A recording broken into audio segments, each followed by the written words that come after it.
Hi guys, welcome to my channel FK reactions.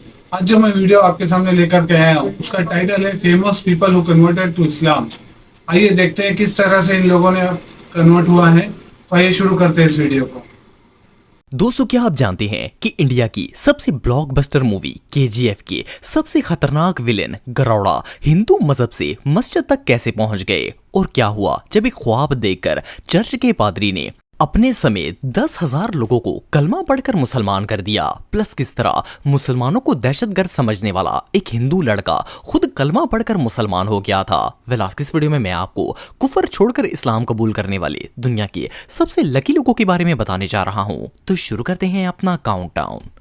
Richmond. दोस्तों, ये जो शख्स आप देख रहे हैं इनका नाम रिचमंड है और ये साउथ अफ्रीका में रहने वाले एक चर्च के पादरी थे। 15 साल पहले ये एक चर्च के प्रीस्ट बने जहां ये 10,000 ईसाइयों को क्रिश्चियनिटी की तालीम देते थे। लेकिन 2023 में इनके साथ एक ऐसा वाकया पेश आया जिसने इनकी पूरी जिंदगी को बदल कर रख दिया।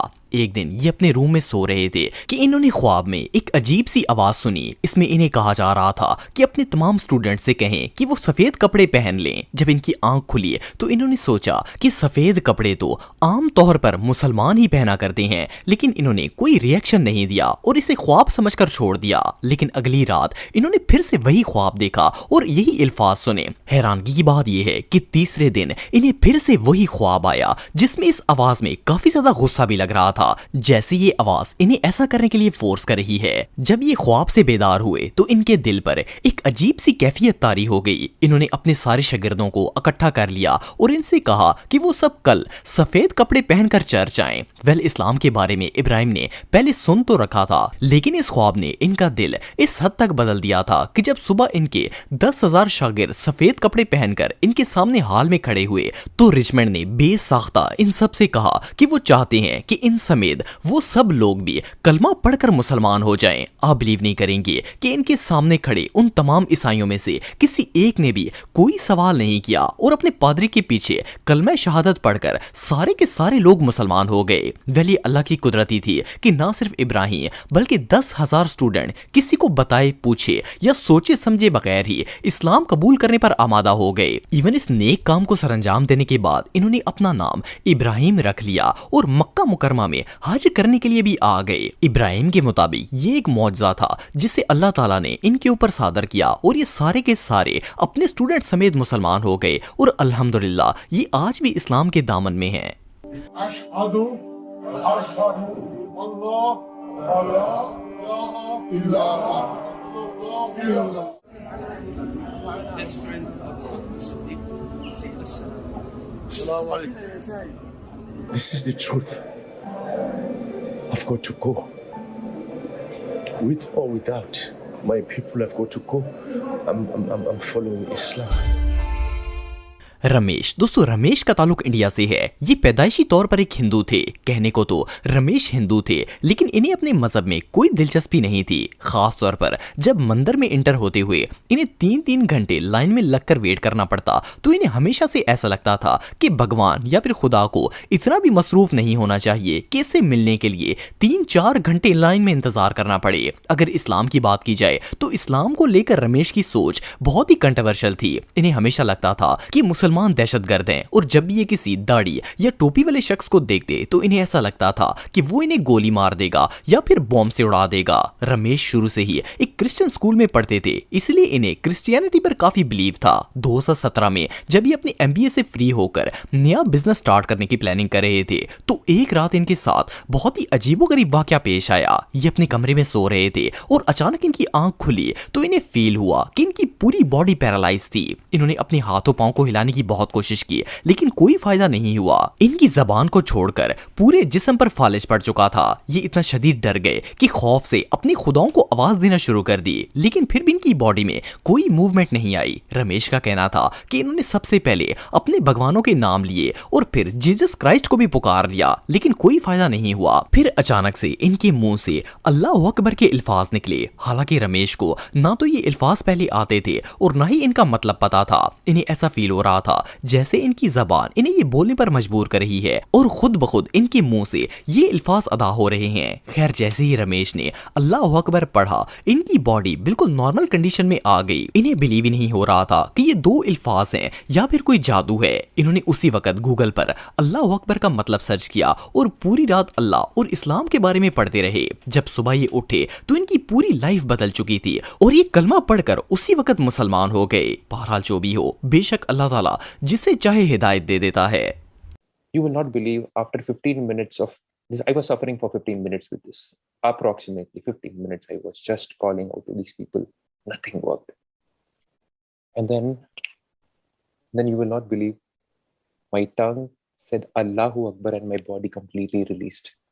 Assalamu alaikum wa rahmatullahi wa barakatuh. Alhamdulillah, inshallah, the month of Ramadan is right on the corner. And I thought it is a very important reminder, first and foremost, for myself and for others, that Allah blessed us with this beautiful, beautiful month for our self-rectification. रामाचंद्रा Raju. दोस्तों अगर आपने KGF movie देखी है तो आप इस film के सबसे खतरनाक विलन गरौड़ा को जानते होंगे। KGF में विलन का ये रोल रामाचंद्रा राजू नामी एक एक्टर ने प्ले किया था। KGF के अलावा भी राजू बहुत सी ब्लॉकबस्टर साउथ इंडियन मूवीज में काम कर चुके हैं, जिनमें सलार, बदावा और भला थंदरा वगैरह शामिल हैं। आपको जानकर हैरानगी होगी कि रामाचंद्रा असल में एक्टर थे ही नहीं, बल्कि ये KGF फिल्म के हीरो यश के ड्राइवर और बॉडीगार्ड थे। फिल्म के डायरेक्टर ने इनकी पर्सनैलिटी की वजह से इन्हें फिल्म में विलन का रोल दे दिया था और इन्होंने अपनी जबरदस्त एक्टिंग से मूवी में कमाल कर दिखाया था।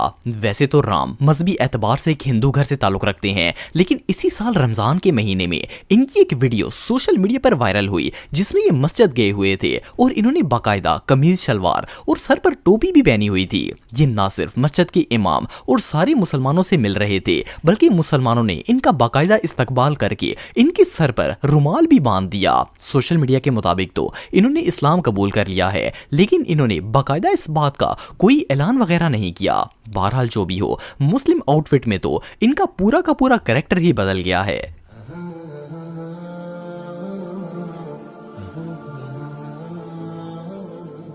यूशा एवेंस। दोस्तों यूशा का ताल्लुक साउथ कैरोलिना से है और मजहबी एतबार से ये क्रिश्चियन थे। यूशा की फैमिली बचपन से ही बहुत ही रिलीजियस थी और ये खुद भी माज़अल्लाह हजरत ईसा के खुदा होने पर यकीन रखते थे। जब ये 10 साल के हुए तो इन्होंने घर छोड़ दिया और एक चर्च ज्वाइन कर लिया। ये सारा दिन चर्च में रहते और पादरियों से ईसाइयत की तालीम लेते, लेकिन ईसाइयत के इतने नजदीक होने के बावजूद भी इन्हें कभी खुशी या सुकून महसूस नहीं हुआ था। फिर एक दिन इन्होंने बाइबल का गहराई से मुतालिया करना शुरू किया। यूशा का कहना था कि जैसे जैसे ये बाइबल पढ़ते गए, इन्हें रियलाइज हुआ कि ये किताब खुदा ने नहीं लिखी बल्कि किसी इंसान ने लिखी है। इसमें इतनी आउट ऑफ सेंस बातें लिखी हुई थी कि वो बाइबल को जुटलाने पर मजबूर हो गए। एक जगह बाइबल कहती थी कि खुदा एक है और दूसरी जगह लिखा था कि हजरत ईसा खुदा हैं और रूहुल कदूस तीनों ही खुदा हैं। इस चीज ने यूशा को इतना डिस्टर्ब किया कि इन्होंने बाइबल पढ़ना ही छोड़ दी। The Bible does not teach the Trinity. Jesus did not teach the Trinity. And the Bible is not an inerrant book. It is a book full of errors. इत्तफाक से उन्हीं दिनों में यूशा की एक मुसलमान लड़के से दोस्ती हो गई। एक दिन उस मुसलमान लड़के ने इन्हें अपने साथ मस्जिद में जुम्मा पढ़ने की दावत दी और ये भी वहां चले गए। मस्जिद में जब इमाम खुतबा दे रहे थे तो यूशा को एक अलग ही सुकून महसूस हुआ। जब नमाज खत्म हुई तो यूशा सीधा इमाम के पास चले गए और इनसे कहा कि क्या इनके पास अपने मजहब की कोई दलील है। इमाम साहब ने इन्हें अपने ऑफिस में बुला लिया और इनके हाथ में कुरान पाक थमा दिया। इन्होंने यूशा को कहा कि ये अल्लाह की किताब है और वो इसे घर ले जाएं और इसे अच्छी तरह पढ़ लें, फिर देखें क्या होता है। चुनाचा यूशा कुरान घर ले गए और इसे पढ़ना स्टार्ट कर दिया। इनका कहना था कि जब ये दूसरे पारे पर पहुंचे तो वहां पर लिखा हुआ था कि ये किताब गलतियों से पाक है। इन अल्फाज ने यूशा को उकसाया और वो कुरान के अंदर से गलतियां निकालने की कोशिश करने लगे। एक वीक तक इन्होंने कुरान को दिन रात स्टडी किया और इसमें से गलती निकालने की हर मुमकिन कोशिश की, लेकिन बजाय इसके कि गलतियां निकालते, कुरान मजीद ने यूशा को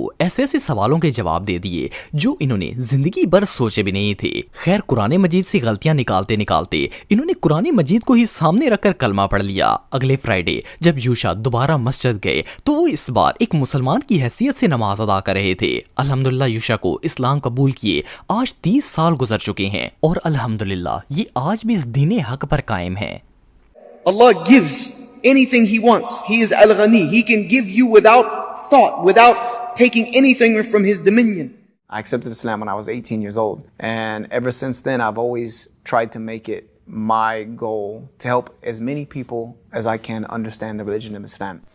तो देखा आपने वीडियो किस तरह से जो इस्लाम की मुखालफत करते थे, जब उन्होंने इस्लाम को समझने की कोशिश की, कुरान को पढ़ने के उन्होंने समझने की कोशिश की, वो इतना उससे प्रभावित हुए कि उन्होंने खुद इस्लाम कबूल कर लिया। तो ये वीडियो आपको कैसी लगी प्लीज कमेंट करके बताइएगा, और वीडियो अच्छी लगी हो तो लाइक, शेयर और सब्सक्राइब कीजिएगा। फिर मिलते हैं ऐसे किसी वीडियो में, तब तक के लिए इजाजत दीजिए। जय हिंद।